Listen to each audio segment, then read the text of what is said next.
Mbola hijanona eo amin'izay taranja iraisana izay tsika hivadika eo amin'ny tontolon'ny baolina kitra. Fidinan'ny tompon-dakany Analamanga ny andro fa 17 mialohan'ny farany no tanterahina tamin'izao farany herinandro izao.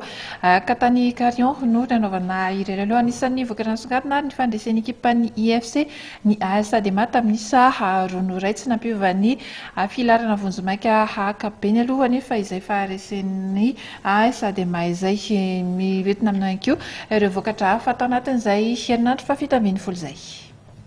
Vokatra anisan'ny nisongadina nandritra ny andro fa 17 ny fiadinan'ny tompon-dakan'ny Ligue Analamanga an-taranja baolina kitra Skaz Division voalohany nandresen'ny ekipan'ny FC tamin'ny 2 ray ny ekipan'ny AS Adema androany maraina an-tany Karion. Toy ny tamin'ny lalao mandroso dia mbola tsy afa-bela tamin'ny ekipan'ny commune indray araka izany ny ekipan'ny Siranam-piaramanidiny Ivato.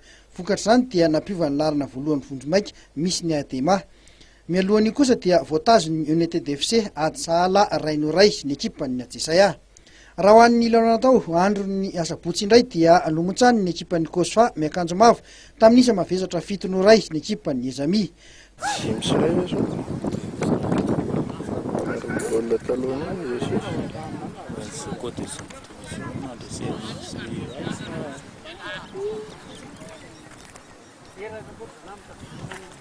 Taoriny kosa dia resin'ny ekipan'ny Saint-Michel miakanjo manga tamin'ny Sarainy ohatra ny Vesta Team. Baolina tokana tafiditry Gladison teo amin'ny minitra faha 7:20. Ny ekipa Namparibe izany mijanona eo amin'ny larina faharoa hatrany.